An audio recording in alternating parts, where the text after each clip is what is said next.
The following podcast is sponsored by Basico. At Basico, we understand your needs and pain points. Our expertise in CFO services, legal, finance IT, and people and payroll helps drive your business forward by inspiring change and challenging norms. We believe in deep explorative discussions and critical angles, the same spirit that fuels the Only Constant podcast hosted by our own Lasse Rindom. Discover more about Basico's vision and services at basico.dk. And if you like what you hear in this episode, please don't hesitate to share it with a friend.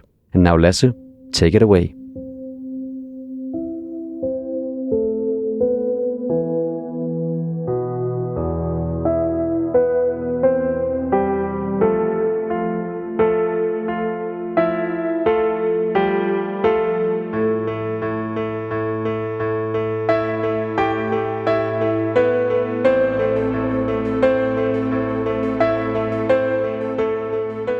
You are listening to The Only Constant, a podcast where we go beyond the usual discussions in technology and business and aim to explore more than explain. Join me for engaging discussions with a diverse range of global thought leaders as we seek to uncover new perspectives and insights in a free-flowing conversation. My guest today is Mike Carroll, and I'm your host, Lasse Rindom.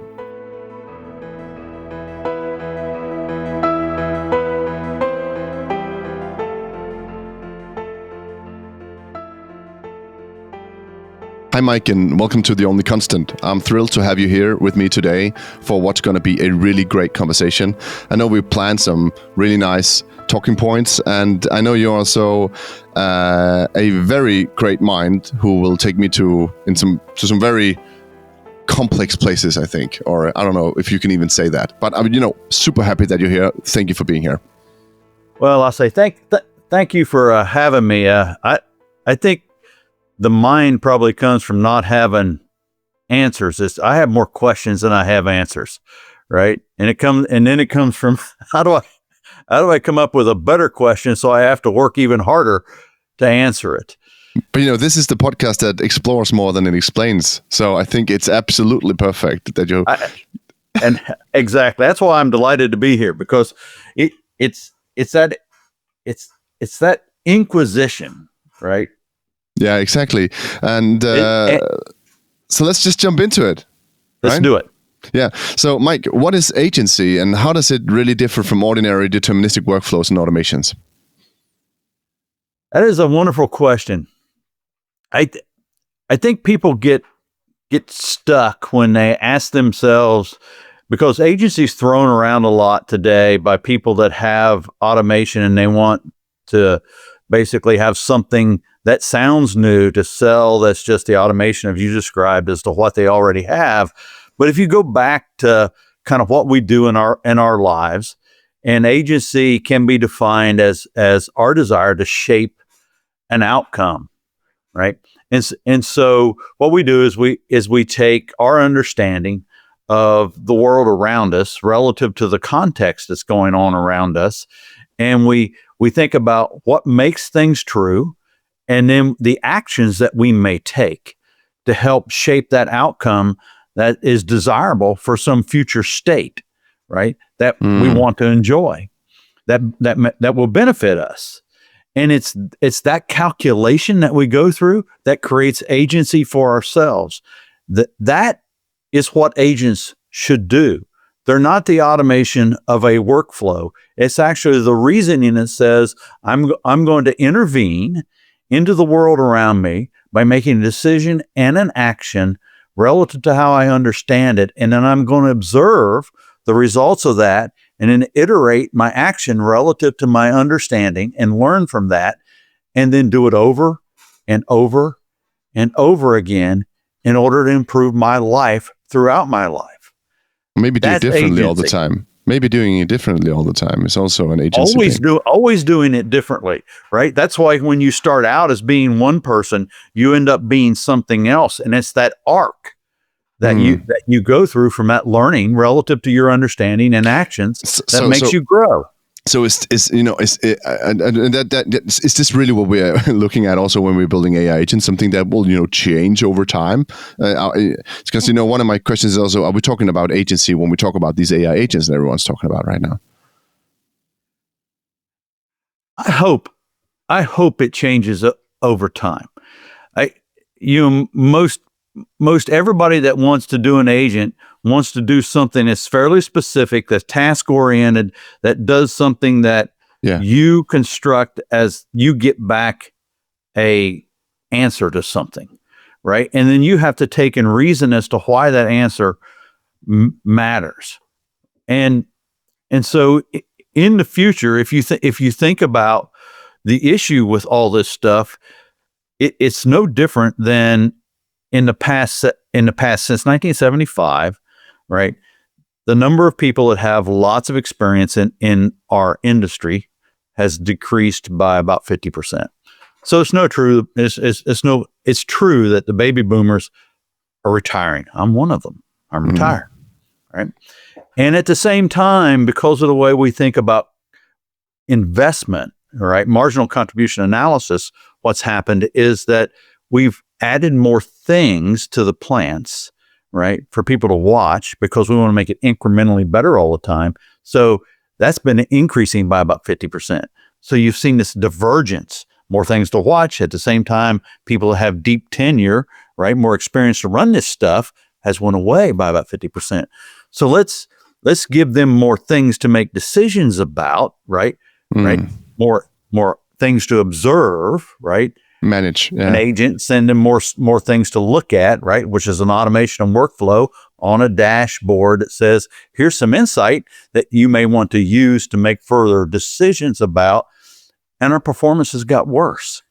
And it's got worse because this cognitive overload that we have that doesn't allow us to have automaticity relative to the engagement of the world around us. So what you're saying is that, we have fewer people, so we load up the complexity of the things that these fewer people will have to monitor, because at the same time as we get fewer people, we also want more, essentially. We also want them to do more. Yeah. And we think if we give them more insight, they'll make better decisions. But that cognitive overload causes them to not make better decisions, because it's like asking them to text and drive. Yeah, so you're actually saying, but this is a different thing, right?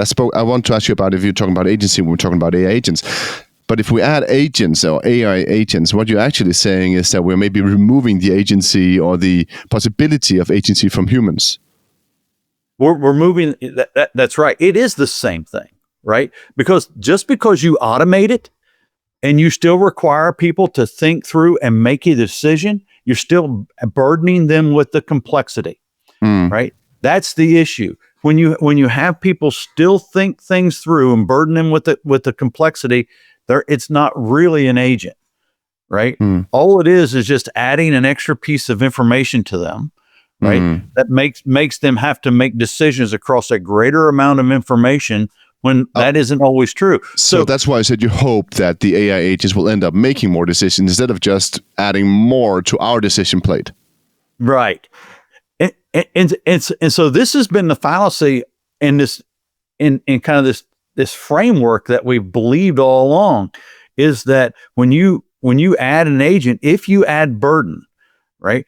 So much of what we've done, we've gave people more things to do, more insights, more stuff to think about, thinking it makes us better.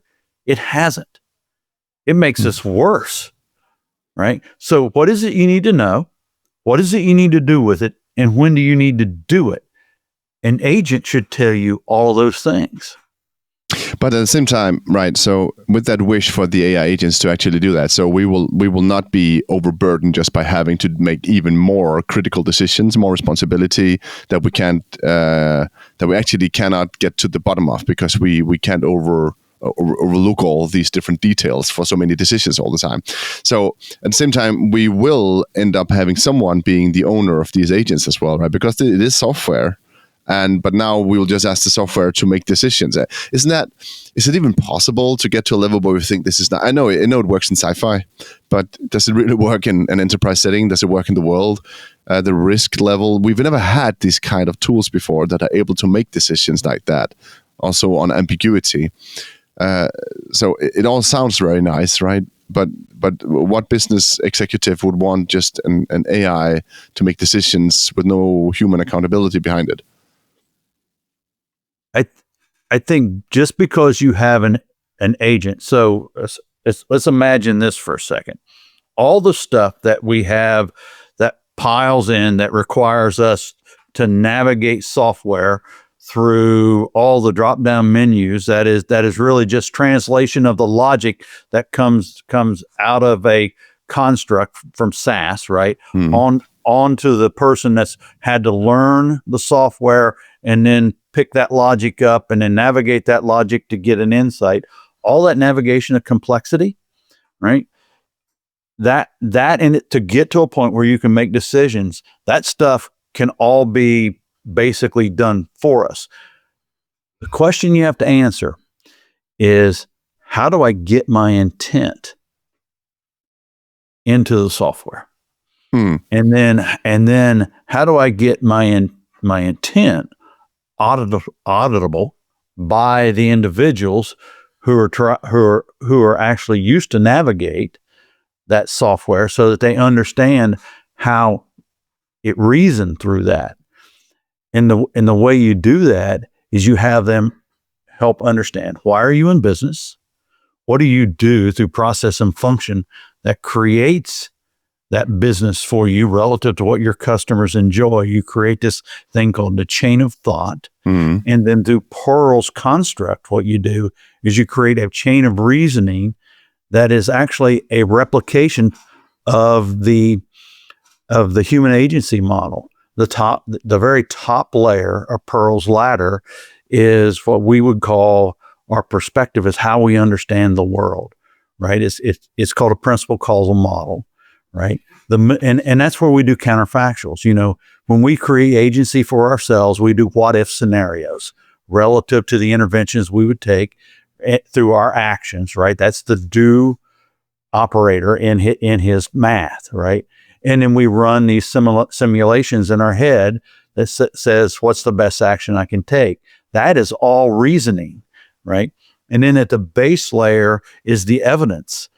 And so what happens is that you can build all that stuff in an automated way that says, once I understand how I do things, I can reason through every bit of that and end up with a scenario that says I can optimize all the things that make me a business with the intent that I have relative to what my customers need, and make this a reasoning device that basically optimizes it for me relative to that intent. And this stuff's possible. It's already been done. Yeah, but that is but exactly, and I've also seen these things being done, and it's possible. But what I'm getting at here is, you know, this will never be lossless, right? There will never be a lossless understanding of my intent to give into a machine. Do you think so? Because there'll always be this gap, and who will auditor that gap? Who will own that gap? You know, just in corporations today, there's so much lost in translation between managers and silos, right? Executive layers, board down to middle management. You know, how much gets lost in. So, I think the first understanding we have to have is that a machine will never feel the consequences of its decisions. No, exactly. Right? And that humans will always have to wear and bear the weight of the responsibility. And that's why there will always need to be a human in the loop. But if you only make humans into that, right? You know, if you turn all humans just into these in the loop responsible ones, that, you know, you said before, we're overburdened with decisions, but suddenly we'll be overburdened with responsibility for things that's out of our hands. Is that really the right way to be in the loop? It feels very uncomfortable also, to some extent. I think all things that change are uncomfortable. And so if you think about what the world becomes. So let's assume for a minute that we've spent most of our lives, as to go back to agency, right? We spend most of our lives navigating complexity to set all the things in motion from a organizational perspective, right? The hard things to do, get ready, right? To get the things we want, right? And we spend very little time thinking about the things we want. For us, that's the easy stuff. We just come up with an idea of what we want, And then we spend all of our time organizing, right? That's the difficult stuff, the actions that we need to take relative to try to do the calculus for how to get what we want. That's what we spend all of our time trying to do. And in the very near future, what we'll be able to do is we'll be able to have that optimized calculus done for us, which will free us up cognitively to have a lot more time to think about why it is we actually want what we want. I think I spoke to Lorian Pratt, and she said, already back in the 90s, we've had and the noughties, we've had a lot of opportunities to actually make better decisions. We had technologies that could help us make better decisions. We already had machine learning techniques or AI techniques that could help us make better decisions. That's why she made decision intelligence, because in the end, she found out people were not using it to make better decisions anyway, right? So, and then she said, basically, why does the hippo still exist, right? The highest paid person's opinion. There's always this, I have a gut feeling. Bam, you move there instead, right? So is this really, now we say, oh, now finally we have the AI to help us make better decisions, but procure all the information, the data we need to make a better decision. But really, is this not just, another round of the big disappointment carousel? How have you been an agent in your own career, Michael? I can also ask you that. So the way I've been an agent in my own career, right, is the way everybody else has been, I feel, right, is I have looked at where I am and where I have the most to learn.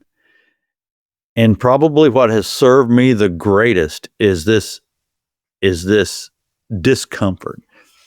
If I have an extreme discomfort, I usually go to it, because what I understand and what I learned to understand as a young man, because I grew up on a farm, is that that's where the work was, and that's where the work needed to be done, because that's what I didn't want to do, and where I learned that if you're uncomfortable, that's where you need to go first, because that's where the work is. That's why you're uncomfortable. So you go do this. And for me, if I was uncomfortable about a situation, I probably need to go take care of that first, because my discomfort gave me that priority that I needed to assign to it. And that served me probably better than anything else in my life. And so by doing that, I had to learn what the world in that landscape was like, and then force myself to learn faster, because many of the things that the actions I took weren't the right actions, right? And so I made mistakes that forced me to learn faster. And what happens when you start doing the uncomfortable thing, you'll find your range of understanding of adjacent things relative to the things you're comfortable with become more and more and more applicable. And therefore, your wisdom grows. And what's wisdom give you? Wisdom gives you this innate understanding that the more you know, the more you find out you actually don't know, which means that you need to start to learn to ask better questions. But there's something here. Okay, there's something here. There's an axis here. I think that it's a great. I love that. I actually really love that for a lot of reasons, because I really believe in this discomfort thing as well. Or I believe in it, and I try to avoid it, at the same time, all the time. So it's like, I see my discomfort in everything I do, but I'm also like, and I appreciate when I've gone through it. And this is all, I think when you're in something really discomfortable, your senses are so much more crisp, and your mind is so much, you're feeling it, and that means you're evolving. Something's happening, right? Okay. So, on so many levels, I completely love that notion. But it also brings me back to the whole. So, if AI is preparing all these things for me, doing all these discomfortable things, these annoying things, these boring things as well, and I only make the decisions, do I really know what I'm making the decision on top of, or should the AI make the whole decision, and what will then be my discomfort? Or did you get my point? Who are we putting this to, right? So if you grow and become wise by going through all these discomfortable things, but now we say to junior employees, no, you know what, the AI will do all these crappy things for you. How will they ever become wise as Mike?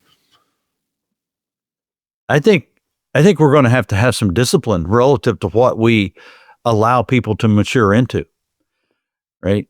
And so if you never have any experience at developing the discipline to do the complex things, you probably won't have the experience it takes to manage it, right? And because so much of life is understanding the details of what goes in what is in the complexity of the context, that is right. And so I'll give you a farm scenario. Awesome. Right? I haven't had that before on the podcast, by the way. Right. And so today, right, everybody plows with a chisel plow. It's a chisel that sticks down on the plow. If you do till plow, if you do tilling agriculture, right? So if you turn the ground over, you do it with a chisel plow. But when I grew up, everything was a moldboard plow, right? That had a moldboard that turned over. So it had a point that stuck in the ground and it turned over. And most people had 8 to 12 bottom plows pulled with a big tractor. And we did too. And so my grandfather could stand and look at a plowed piece of ground and tell how on each point, how much you needed to tip each point, how much angle you need to put on the moldboard. Because when you look at a piece of plowed ground, when it was plowed, it would just look even other than humped across like a lot of people's did, right? So he could walk up and he could tell you exactly how to set each one of those plow molds up exactly right. That went away as I got older. I'm probably the last of my generation that knows how to go set up those kinds of plows, right? And so this stuff disappears over time, but it's all relative to context, right? I can still do that, but I won't have anybody. I don't need it. I won't teach that to anybody because you don't do that anymore. And agriculture has changed to the point. And I think there's a lot of this stuff that in our world, we're going to have to make a decision. What's valuable for people to learn in context from experience to understand how much stuff is important so you can understand it relative to the things that matter when you have to audit it to make sure that it is driving the right intent. Because that was exactly my question. And the auditing agent, which will be me all the time, right? Yes. Yeah, I will need to know what I'm auditing. Yeah, you need to know because, and the question is, will you have enough discipline to actually look at it because it will be transparent, right? If you ask, it will explain this is why I made the decision, because the world will become a ask, answer, and act world, right? So what is it I want, right? You'll start by saying I want this, right? It'll tell you what you need to go do next and when you need to go do it, right?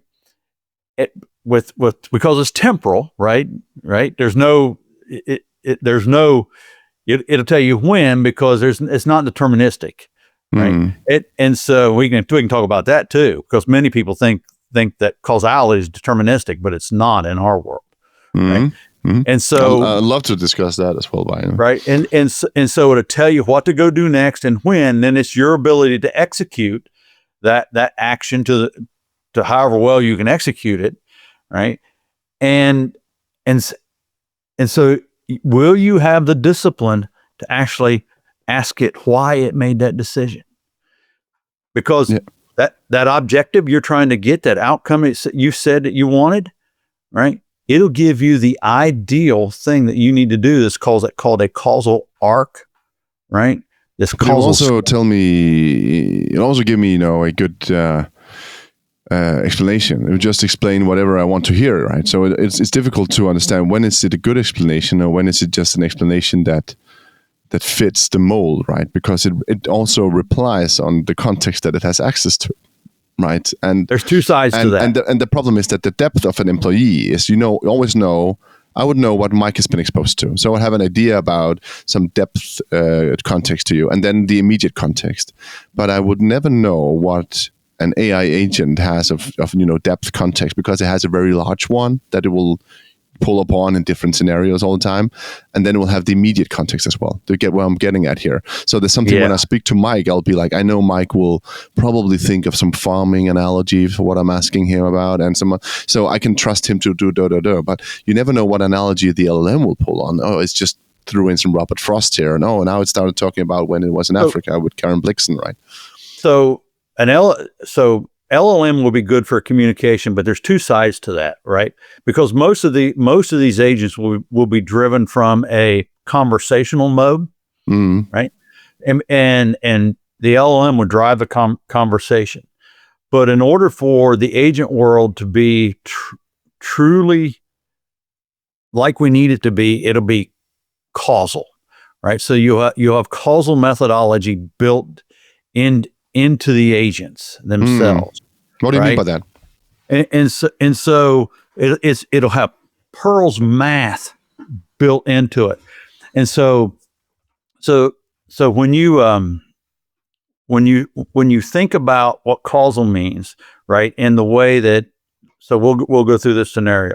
When you think about what causal means, what causal does is it looks at all the possible things that you can go do next, right? Relative to the ideal outcome that you described you want to achieve, right? Amongst all the externalities that may happen, and all this stuff is temporal, which means how far away is it relative to the outcome that you wanted, right? Now, the stuff that you can have influence over, you don't really have complete control over everything, but the closer it is to you temporally, in time, the more influence you have over it, right? The further away it is, the less influence. And so what it does is it gives a causal score, right, of every possible action you can take in time, right, to get that ideal outcome you want, and it optimizes for that relative to what you can possibly do with externalities and the things you influence, and says, you should go do this next at this time in order to achieve that best possible outcome. And then you go do that, and you execute that relative to your capability to execute it. But at the same time, the landscape's changing around you, and other people are acting around you, right? So all these things are changing, and then it recalculates and says, this is the next thing you should do, and then the next thing you should do, and all that stuff continues to change over time. And so until you actually act, make a decision and act, right, all that stuff exists in superposition. Yeah, it becomes quantum. I was about to say that, It's quantum, right? That's why nothing is deterministic, right? It's only causal in the sense that everything has effect. But most of the things that we do in business is I tend to say, this whole chaotic situation. Of course, we do causal calculations as well, also in the risk departments and all that. But it's in strategy offices as well, right? But a lot of what we want to do is deterministic in the way that we say, there's this firm or this company structures an unstructured chaotic reality into some sort of neat processes, people doing things in patterns, right? That's civilization right there for you, right? This is, this is Zeus against the Titans as well, right? So, isn't this kind of, causality moving, not deterministically moving AI agents, not a break from how we typically view organizations? And people always say it's like a human that can do anything. Yeah, but I don't ask any human to do that. I don't tell everyone to sit down and figure out what could be all the causal outcomes of whatever they're doing today. I say, okay, this is what's going to happen. You just deal with it. And if something comes up that is not what I told you, you come ask me, and I'll ask my boss, and he'll ask his, and somehow someone will fix it. This is it's interesting because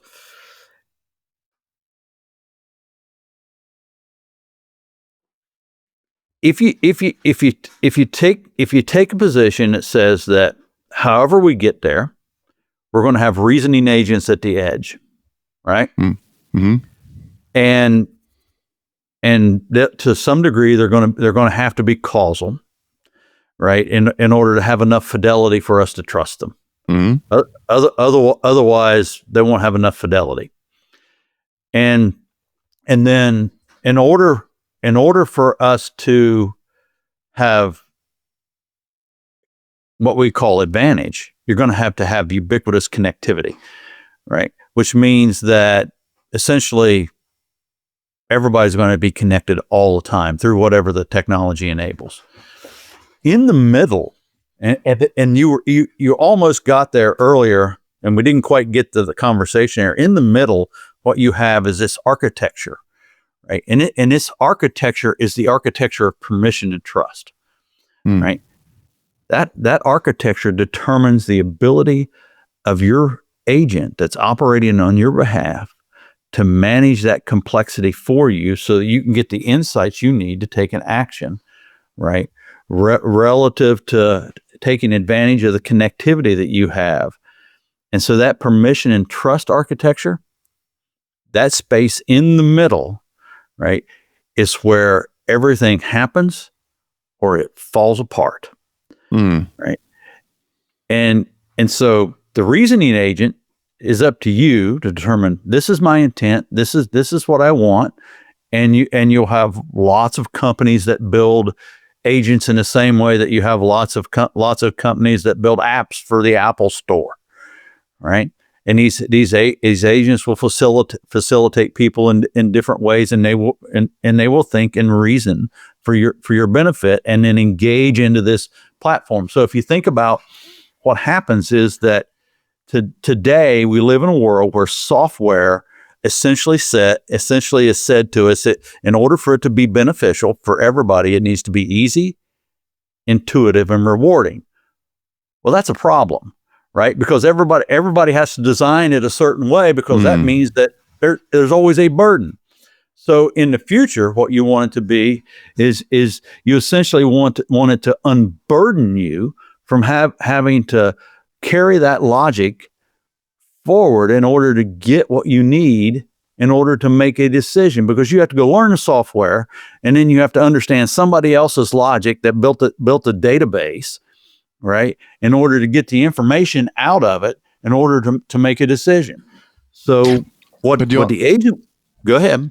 But you're also then turning around, right? You're saying that we have technology on the edge, right? But this way, I feel like there's something here where, and maybe I'm just being too black and white, right? It's because either humans are at the center of the processes, or AI is at the center and we're on the edge, right? Typically, and I've said this multiple times on this podcast as well, typically software and it's functionalistic, functionalistic edges to a human agent who decides to do things with different types of software and applications or I don't know, plows, fully, we use a plow to do that, right? Everything, tools around us, is a functionalistic edge to the human agent. But there's something here where we are moving something we've built into that center space which we usually occupy, right?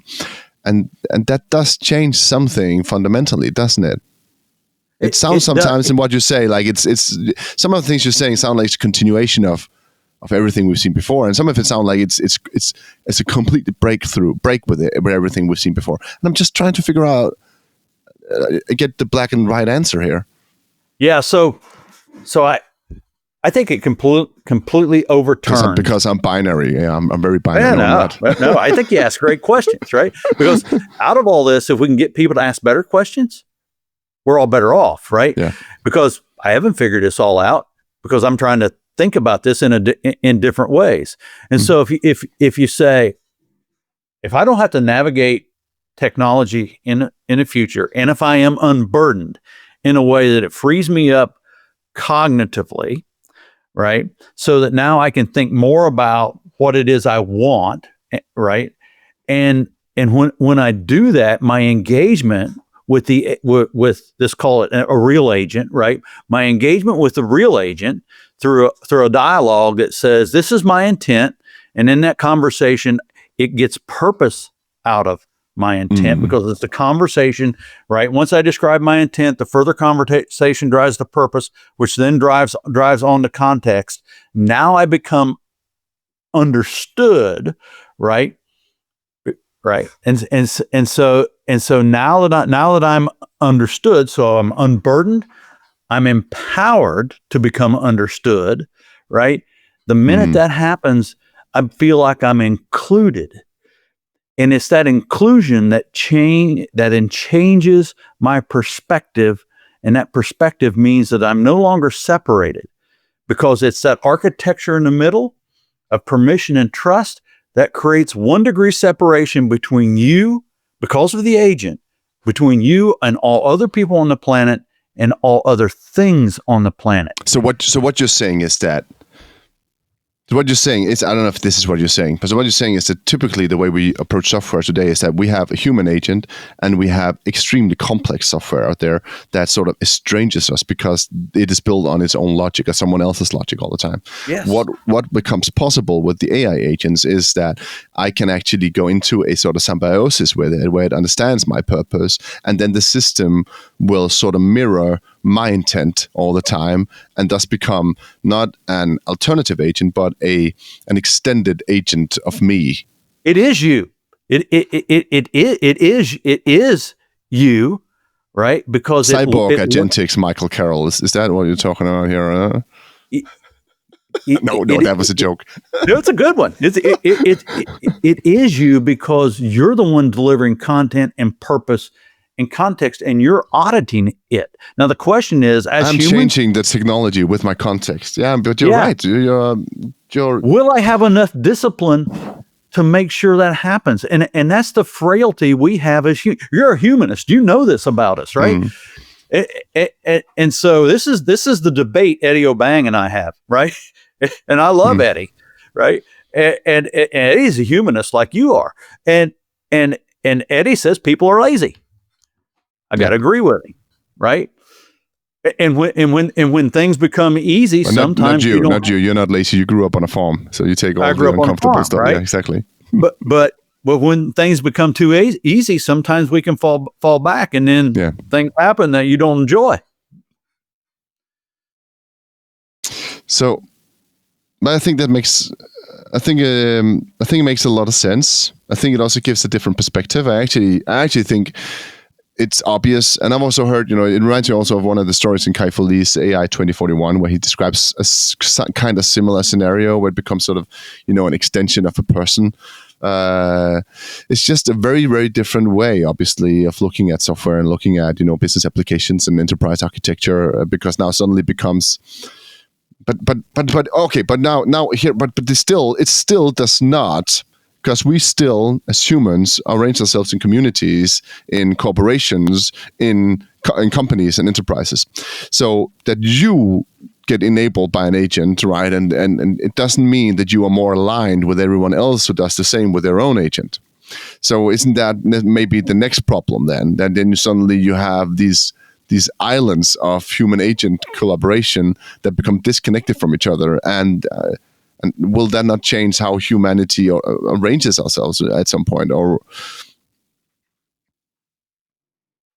that's a difficult question as well. No, it's a fabulous question, because and I'm trying to think it through right now, because if you think about humanity has been, for most of our existence until,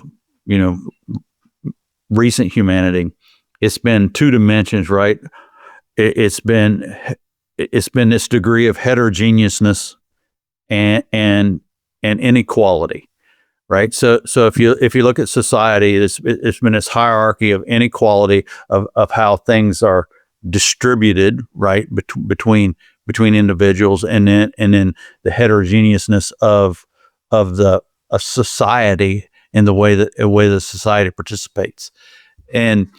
And so you're asking a great question, is that will agents, right? This application of agents, will it decrease inequality? And will it promote more heterogeneousness, right? So that Was that what I was asking? Well, it is, yeah, but It's a really good question. It asks that question. I asked that question, but I also asked the other question: will we be, essentially more lonely with it as well, right? And that, all of human history, the strength of whatever we've done, all of our endeavors under the sun, right, has been done in collaboration. What if Mike could build the pyramids on his own with his own agent now, right? Would Egypt exist? So you mentioned Kai-Fu Lee, right? Yeah. So let's do two discussions here. One discussion, the Renaissance, and one discussion what Kai-Fu Lee wrote about when he wrote in his book. I forget which chapter it is. The chapter on education, which is the chapter you're talking about in his book, right? And so in one example, right, he had two brothers. One brother built his agent and had a high degree of what you would call engagement with his personal agent, and he and his agent, basically there was a symbiotic relationship with his agent, and so his agent really worked with him, and then the other brother was largely tied to his father, right, and didn't so much work with his agent, right? And so he modeled what his father wanted him to be. At the end of the day, the boy that was challenged by his agent and was kind of different than everybody else, and wasn't and wasn't as social, ended up being more successful than the kid that was compartmentalized by his father. That's the story, at least, yeah. Right? And that's the story, right? And so you have to ask yourself, the question you're asking is, was the boy that was trying to be like his father, was he more lonely than the boy that his only companion was his agent, right? Right? And then let's ask ourselves the question about the Renaissance, right? When the Renaissance happened, the people that had the money to go think about broader things about humanity, which is largely the four chief virtues, right? I think wisdom, temperance, justice, and fortitude, right? Or pay other people to help them think about it, was largely done on the backs of the rest of society, right? But were they lonely? And you found out they weren't really so lonely, but they spent a lot of time with other people that were like them, but on the backs of the rest of society, and probably at the threat of worry, because they were living on the backs of the rest of society, or maybe their neighbors. But and so I don't really know the answer to that. I'm not sure that we kind of think we know today that being tied to your phone not so healthy for you. No, but I think that this is the whole thing, right? That things, or the world around us with social media and maybe also with AI, right, ends up becoming this signifier, right? This signifier more than the signified, right? We tend to work, everything become labels in a purely mental world, right? Because that is also what AI agentics is. It's a mental world, right? At the same time, it's not something, it doesn't interact with my body yet, at least, right? So there's just something here that I think is interesting. Also just from the very simple statement that everyone will become more productive with an LLM, yeah, but they will not become more aligned with an LLM, and that is on the contrary, they might get used to not being, argued against or reprimanded because they always speak with their LLM. So will they even be open towards getting reprimanded, right? Are they used to the echo chambers in social media? All that, right? There's so much here that seems to be focusing on making the individual feel comfortable. But as you just said, you grow, you become wise, you build big, great things through discomfort, right?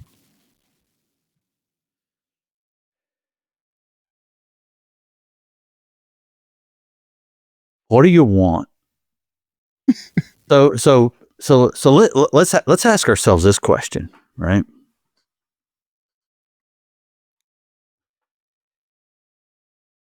Peer groups matter. They matter at work. They matter in your life. They matter. They matter. Period. Right. Always. If AI displaces that,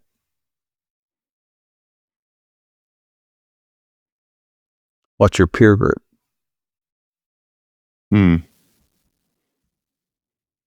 That's exactly my point. And that's also why I'm asking that question, right? I'm also asking it not just on a purely, human level or, this well-being thing, but also on a productivity thing level, because this is also important for corporations of hundreds of thousands of people. The peer groups and the cooperation and the collaboration and the alignment is incredibly important there, right? And that's the thing we need to be very careful about when we're building AI agents to sort of enhance individuals. All the frailties you're talking about aren't actually technological frailties. They're human response. Yeah, but in the end, we are always the consumer of technology, right? I think a lot of people are like, oh, but no, but in the end, the reason ChatGPT is a sycophant is because if it wasn't, you wouldn't use it. If your dog occasionally jumped up and bit you in the arm, just occasionally, just to teach you something, you'd kill it. Okay, we humans tend to kill intelligence that doesn't serve us, right? Except for other humans, we've accepted that. That's something we have to accept to a degree, even only, right? We also kill other humans we really disagree with. So it's not like we're like, yeah, I like this intelligence that speaks against me. No, we don't like that. We want a sycophantic intelligence, right? Self-interest. Yeah. I actually never thought, Mike, I could get you to be this quiet. I remember when we had a prep chat, I could not get you to shut up. I like this self-reflective stuff, right? Yeah. And I like the reflective conversation, because for me, there's nothing better in a conversation than one that makes you think and try and ask a better question. Because the greatest risk for all of us is not the technology. The greatest risk for all of us is us. It has and always will be us. The ability to do technologically what everybody fears already exists. The issue is that we haven't integrated it, because there's right. So what we know is the enemy of what we need to learn, but most importantly, what we have been doing is the enemy of what we need to go do. Right. So we haven't integrated all these things that exist. Technology always exists. It just doesn't always exist everywhere all at the same time for everybody. And that is definitely true today. And so in the world, so when people say, well, why doesn't it exist? Well, the ability, the technology, the technological traits all exist today. The problem is we haven't applied them in a way that makes it ubiquitous for everybody yet. So to build these reasoning agents, that technology already exists. You can build reason agents that reason like an automated scientist. You can build all that stuff. We just haven't applied it universally yet. We haven't. So let's talk about that a little bit, right? Is AI really the great democratizer or the great divider, right? What's your take on this evolution of society with these large-scale AI models? I've previously spoken of these tech oligarchs or oligarchic tech communism. Cloud is someone else's server, low code someone else's code, AI is someone else's data. Are we at a loss for defining and speaking about what happens to our communities and societies now when AI becomes part of the fabric? So let's explore that. The internet came about, and maybe we say it democratized information, right? Made it available to everybody, right? And then certainly the advent of cell phones, right? Ubiquitous connectivity put that in the palm of everybody's hand, And then, as you spoke earlier, right, along comes the ability to do really good data science and understand, right, decisions, right, and make better decisions. But did it really democratize better decisions? It didn't, because of the bias that we all carry into these things. Just because we have better information doesn't mean we make better decisions. And Daniel Kahneman proved that to us, right? And then I think that along comes this ability that we're about to have with agents. And what that's going to do is it's going to democratize logic itself. And in doing, it's going to commoditize reasoning for everybody. Now, what we put that commoditization of reasoning, with reasoning at the edge and logic being democratized,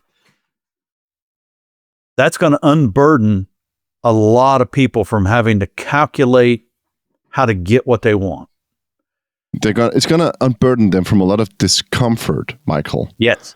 That you just said is the most valuable thing. So that's just a side note here. Yeah. It's going to unburden them. But so some people may be more capable of calculating than other people. The question is, does it level the playing field, which comes down to this inequity that we talk about. Does the democratization of logic and the commoditization of reason, does that decrease the inequity that exists? But there's also the opposite perspective, right? That it is not a democratization of logic. It will become a stranglehold on logic by a few firms that has defined these models and then also imbued them with a certain way of approaching logic and taking decisions, right? And that is possible.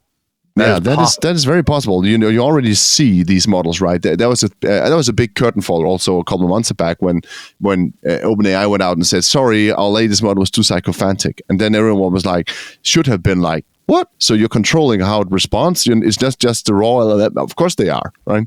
They're controlling the logic that it is applying to all of its conversations with you. And that is the big curtain fall on tech in the last 5 to 10 years. That tech is not neutral. Tech is very political. It's very biased. It's very much something that shapes our lives. Data shapes our lives, right? And that's also why I think that the democratization is good, sounds nice. But like with every democracy, right, it's all about what questions you ask. And now we're back to the good questions again, right? So if the questions are posed by an AI model developed a lab, and that's the only questions being posed, is it really democratic then, Michael? So that's not a technology issue; it's a human issue. And you go back to that one, right? And it's a great question, right? So imagine for a second, right? The reasoning is the logic. And in the middle, this architecture exists that says that my reasoning needs to get the permission from the trust that I'm given in order to participate. The issue is, will the oligarchs of technology, right? Will they segregate society for the benefit of paywalls or for all? This is super interesting. It's just also interesting that this whole architecture of trust in the democratization of logic. This is fundamental stuff, right? It is. It just is, and I think, And we don't have we all believe that we have rights, right? And those rights extend to people. Do they extend to your agent if your agent's acting on your behalf? Yeah, but and if the agent, but that's the whole thing is that but this is a completely, this conversation constantly explodes, Mike. Okay, but because the problem is that in order for people to have democracy, you need to have people who are enabled to make choices, right? But if we're suddenly outsourcing that choice because now we can, right? to AI agents, then it really becomes a tech oligarchy or a technocratic society more than a democrat. There's just so many things here, right? And it's Without the questions that we've transparency- had to ask for 20 years now at least, right? But we haven't really. How many countries around the world really view? Maybe it's starting to change a little bit because of some geopolitical stuff. But how many countries really view digital infrastructure as critical infrastructure, right? And it's only changing now. But this has been, this has been a thing that we should have been speaking about for decades, right? Without transparency, none of it's going to matter the way we want it to. No, and yeah, but let's just try to, in the end here, let's just try to move a little bit away from all of these really big civilizational, societal questions, because I also want to dive a little bit into some of your background questions. I know you always ask the critical questions, and I think this episode so far has definitely reflected that you both cherish them and you ask them and you don't necessarily give the answer. So it's perfect for an explore more than explain podcast, right? So I'm happy about that. But I don't think I've ever had an episode that took that principle that seriously, actually. A lot of people still explain, even though it's explore. But I think this episode actually did the opposite. So that's super nice. I actually said when I started it, I wanted people to be silent when I asked them a question as well. I wanted my guests to think. If I succeeded in that, I'd succeeded with the podcast, and I think we're getting there. Okay. Yeah, you're doing good. You're doing good. So, but I want to ask you.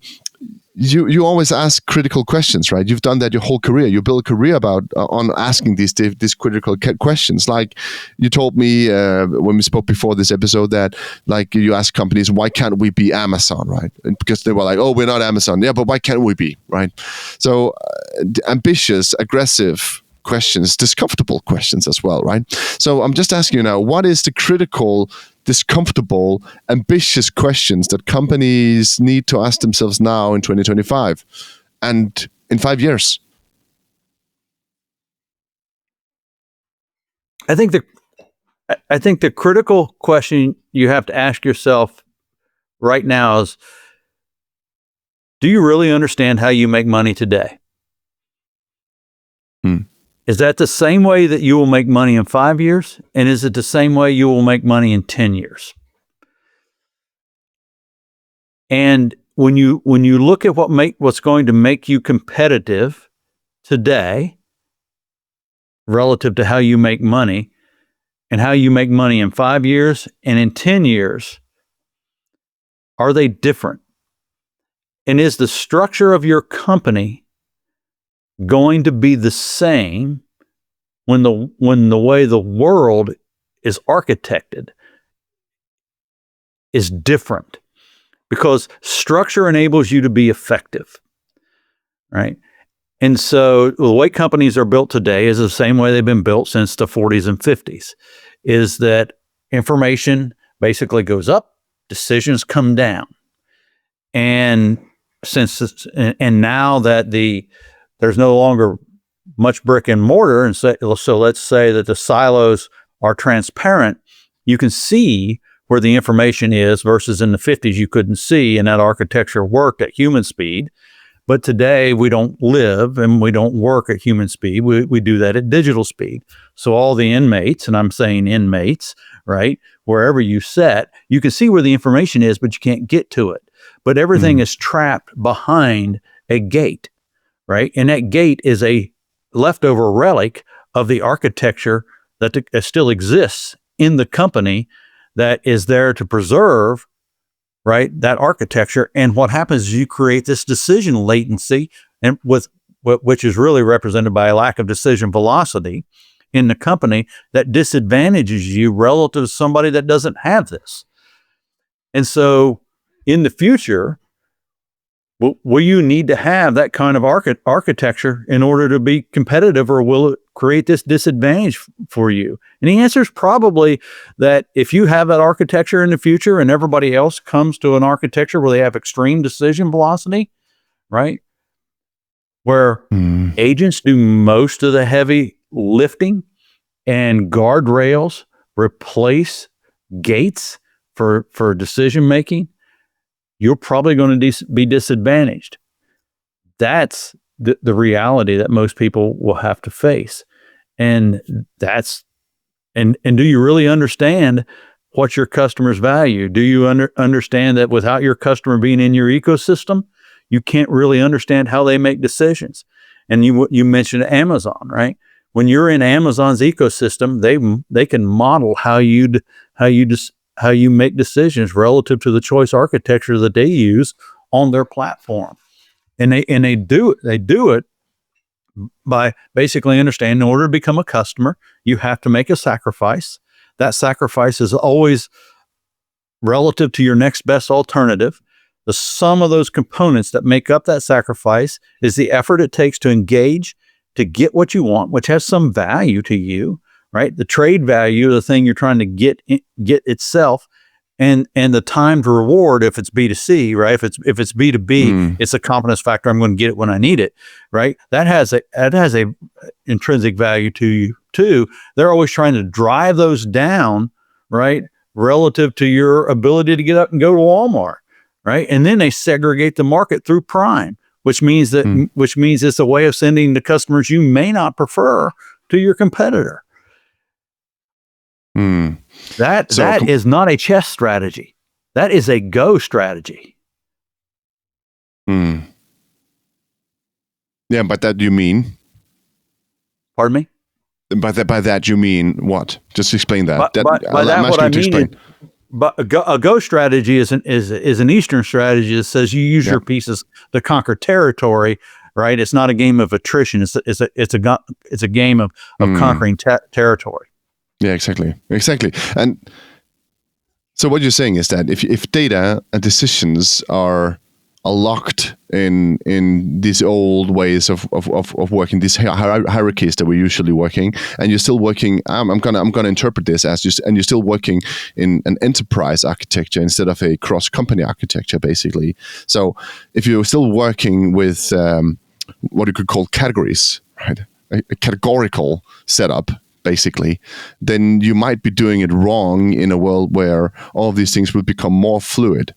But that is also that is at the heart of everything. I'm always confused, and not confused, but I'm always conflicted on what I actually believe the future will look like with this, because I also see the opposite. I also see more closing down because IP is getting stolen by these models, and there will be a lot of reactions to these large hive mind like models and ways of working, right?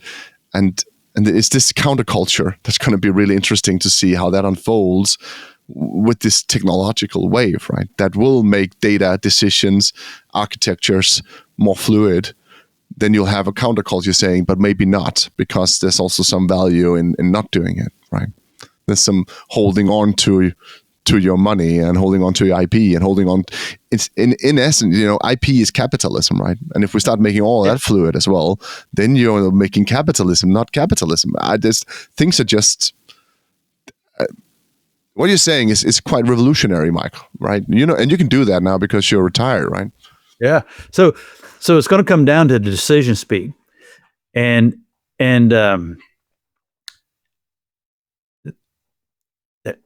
decision speed is going to drive probably the progress of most companies. And intellectual property has always been a great way to start, but it is always temporary, and it gives you a head start. But nothing beats decision speed. And so and decision speed will be the ultimate winner. And so if you look at somebody that makes a decision faster than their competitors, there's just no way you can outperform somebody that makes decisions faster than you. And if you have the wherewithal, the technology to help you make them even faster, you'll be even better. Mike, this has been a terrific conversation, and I think it leaves me with a lot of questions, and and an episode that I am going to re-listen to a couple of times because there's a lot of questions here, and I also realized that some of the things you said actually maybe makes up some models that I need to get my head around to try to understand this a little bit better. So I'm really, I think it's been a terrific conversation. I think it's been a different conversation, and I'm really happy for that. So I'm like super happy you've been here with me today, and I look forward to also reconnecting and connecting more. And I hope everyone here listening to this episode will also connect with you and continue this conversation. But because I think you have a lot of time on your hands, right? Retired and all that. But I don't know. I think actually you're doing tons of things. But you decide. I write a lot. You know, and if I read a lot too. And if you want to read stuff on decision speed, read J. Robert Baum. Mm-hmm. He done a study on 318 companies back in the early 2000s that basically said decision speed and performance were proportional. Mm-hmm. And then you talk about why those companies that make decisions faster win. Of course, that was pre-digital. So there's a bunch of really good stuff there. Nice. That's a good recommendation. But Mike, I still have one final question for you. And I know you've been looking forward to this like nothing else, right? You've been sitting here on needles or being I don't know, but I hope you're ready for it, and I'm looking forward to a really great answer for you. I'm absolutely ready, and I got an idea what I may say, but most of it's just going to come out of my head. So, so Mike, what is the only constant? The only constant for me has always been that this constant search for why don't I know something? And because on farm, when you didn't know what to do next, it meant that something didn't get done. And when something didn't get done, bad things happened on the farm. And so you learn these hard lessons, and these hard lessons, the more you think you know, the less you know. And so I think learning humility is probably the only constant that has been there for me. And I haven't always had it. It's slipped away from me from time to time. And I've always hung with this thing that says if you are feeling fragile, you should probably go look for your humility because your pride has displaced it. And in much of the work that we do, especially in this conversation we're having about artificial intelligence, if you think you know it, much of this future world we've not experienced. We have inclinations of what might be true. We think, we can foresee, we can hope, we can dread, but we really don't know because we've not lived it. And so I think if we're humble and we don't act like we know more than we actually do know, and that we admit that everything that we think we know is actually biased, and that the man next to me or the woman next to me is my partner in this, will probably go a long way towards solving this, and hopefully so that we use these things to solve problems rather than create it. And I think that for me, that constant is trying to say, where does my self-interest keep me from having the humility I need in order to ask a better question? If I can do that, I feel better for the day. That's a great answer, Mike, to the only constant. I'm really happy for that, and thank you so much for sharing that with me. And I think humility is extremely profound and also resonates a lot with what we've been speaking about today. Also, because humility is discomfortable, right? Yeah. So it's really uncomfortable. Yeah, and I was wondering if you were going to say discomfort is the only constant, right? But I love that you did humility instead. The only way I know I've learned something is if I'm wrong. So I don't mind being wrong. And so thank you so much, Mike, for being here with me today, asking questions and posing unfinished answers. I've been really happy to host you here today, and I look forward to posting this episode later. You're fabulous. I appreciate the opportunity to be here. Thank you very much. Thank you, Mike.